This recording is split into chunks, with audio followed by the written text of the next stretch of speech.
Hey, what's up, guys? We are going to be continuing with Precepts for Manhood.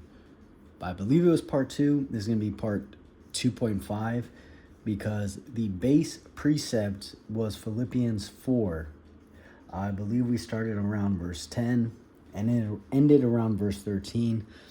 And then we went over 1 Timothy 6 through, I think, like 10 to 15, somewhere around there. But Timothy was just to expound upon Philippians. The base precept is Philippians chapter 4, verse 11 through 13, something like that, right? Okay, and now we're going to be in 2 Corinthians chapter 6. Oh, tattoo. What is it called? Body reveal. Now we're going to be in 2 Corinthians chapter 6. We're going to do 1 through 10. Okay, we're going to skip verse 2 because it's in parentheses. And with parentheses, it's not that it's not needed, but the sentence or the paragraph can be read without it and it won't lose its meaning. And in fact, I think it reads better without it. So we're going to just get right into it, okay? Actually, let's see who wrote this. The second epistle of Paul to the Corinthians. So, man, Paul's just hooking us up with knowledge, all right? Thank you, Paul. All right, anyways. So, this is going to tie in to yesterday, or it was yesterday, actually. Well, maybe it won't be yesterday when I upload it, but it might be. But anyways, this is going to tie into the last video where we were reading that our job is to fight the good fight unspotted, unblemished, and unrebukable, right? No matter what position we are in, whether we are high, whether we are low, whether we are abased, or whether we are bountiful, right? And to be content with whatever position we are in, as long as we are content with godliness. So let's get right into it. 2 Corinthians chapter 6, verse 1. We then, as workers, together with him, beseech you also that ye receive not the grace of God in vain.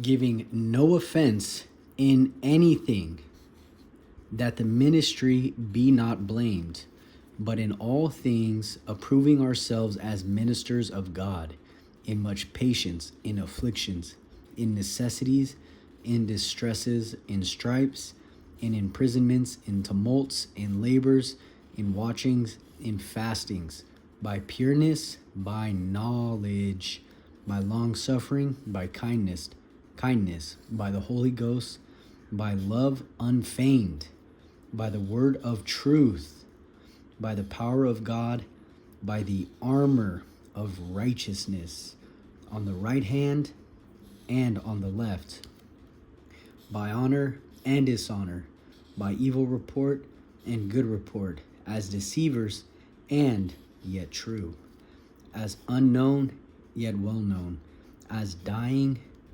and behold, we live, as dying, and behold, we live, as chastened and not killed, as sorrowful, yet always rejoicing, as poor, yet making many rich, as having nothing, and yet possessing all things. Boom. That was some good stuff right there, right? So he starts off by saying, we as workers, who are fighting the good fight, together we beseech, together with him, the Most High, beseech you also that you receive not the grace of God in vain, right? He's asking that you don't get these gifts, whatever gifts the Most High gave you, and not only that, but that you don't take the fact that you're fighting the good fight in God with godliness and righteousness in vain. Why? So that you don't give any offense.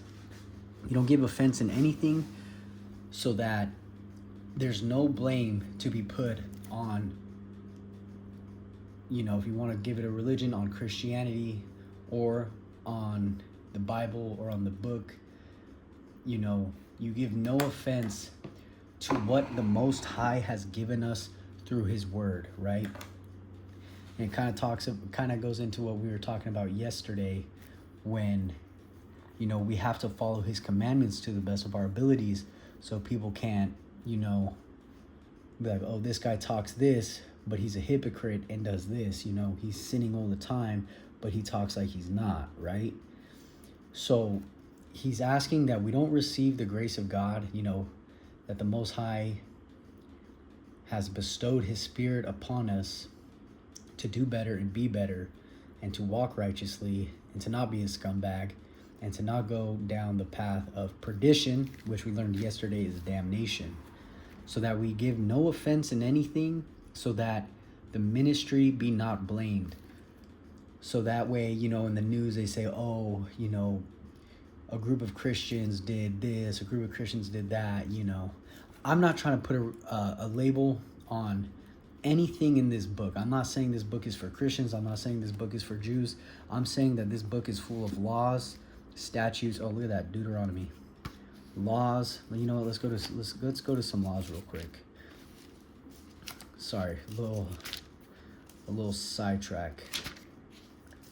Real quick. Let's see if I can find it first try. First try Fridays. Genesis. This is a book of laws, statutes, and precepts. There is no religion in this book. There is no religion the Most High made. What he did is he gave us laws. What is this? This is Isaac and Esau.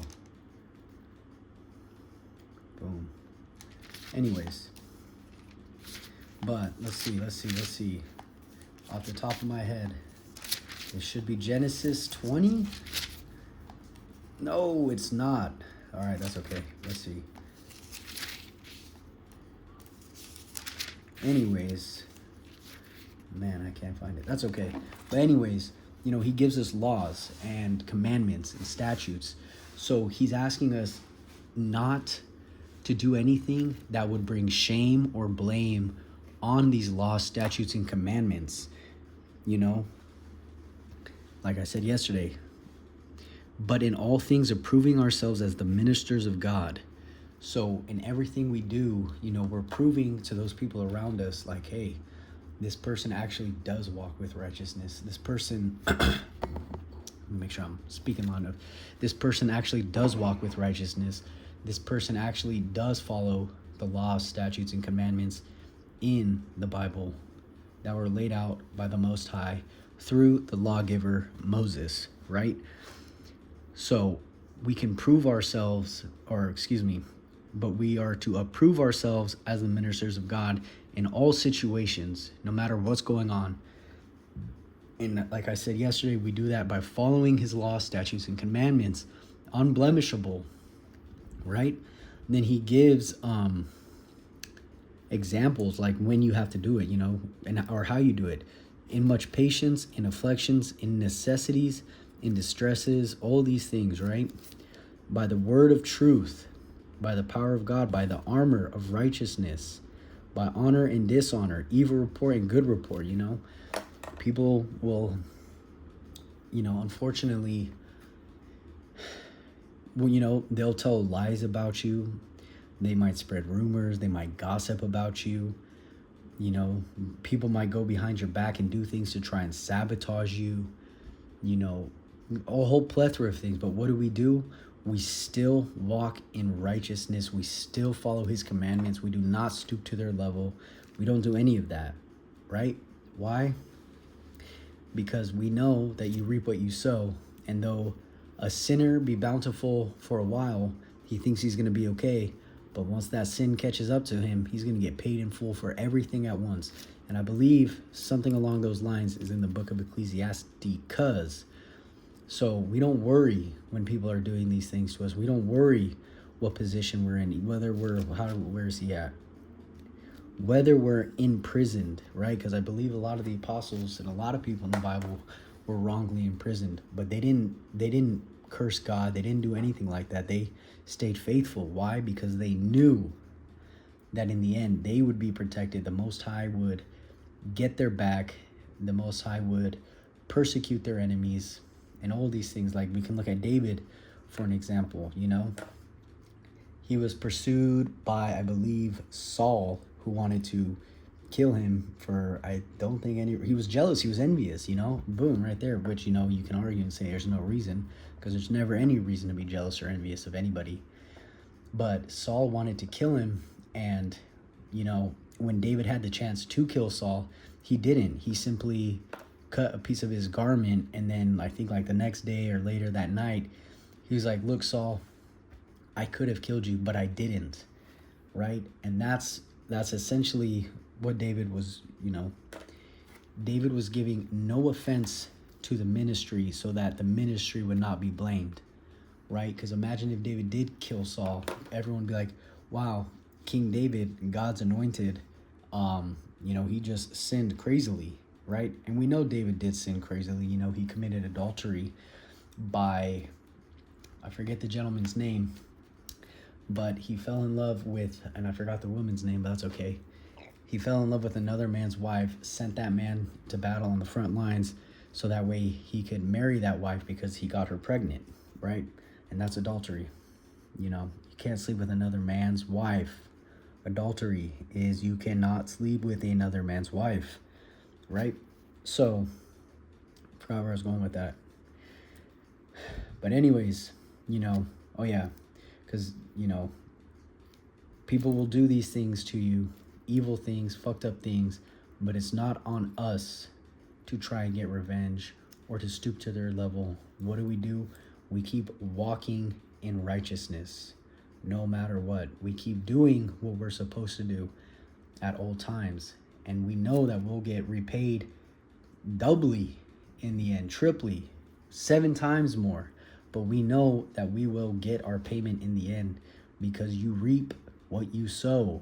You reap what you sow. If you're in times of hardships or whatever and you're still doing good, guess what? You are going to reap that goodness in due time. And guess what?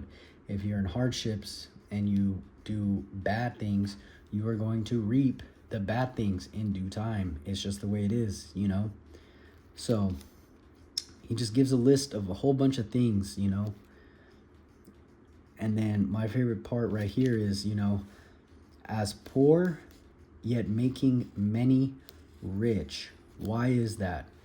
Because, when you walk in righteousness and even, if you walk in righteousness or, you have the gift of preaching and you preach righteousness, or you have other gifts that profess your righteousness, because like we read yesterday, we made a good profession, whether your profession is through your own words or whether your profession is through your actions or whether your profession is in another way. You professed somehow that, hey, I am trying my best to follow the Most High. So yeah, people will see that, and you make many people rich because they will see how you move, how you speak, and just by the way you move, you can inspire someone, and just by the way you speak, you can inspire someone. You can give them that piece of hope they need for the day. You can give them that piece of wisdom they need for the day. You can help them get out of a hard situation simply by something you say or something you do. So no matter what, when you walk in this righteousness, you will have an impact on others, whether, like I said, whether it be through your words or your actions. People will pick up on it, and they might not say it to your face directly. They might not ever tell you, or they might, but you will make people rich, not with money or stuff like that, but with hope, with faith, with strength, You know, you might give them the strength to go on one more day. You know, you never know what kind of situation someone's going through. You see the random lady at the gas station, you just tell her, hey, good morning. You know, you greet her with a smile. She can feel it radiating from you, you know, when you're walking in this righteousness. She won't know quite exactly how to put it into words, but she can just feel it. People will feel it. And who knows, you might give someone that little bit of strength to just fight on for one more day, because you never know what someone's going through. What if, you know, God forbid, they, you know, wanted to kill themselves that day, but you showed up and all you did was give a smile, say have a good day, and she just felt that presence off you. You know, you just made that person rich, you know.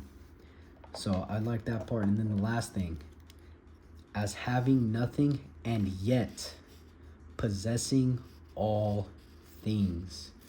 You know why?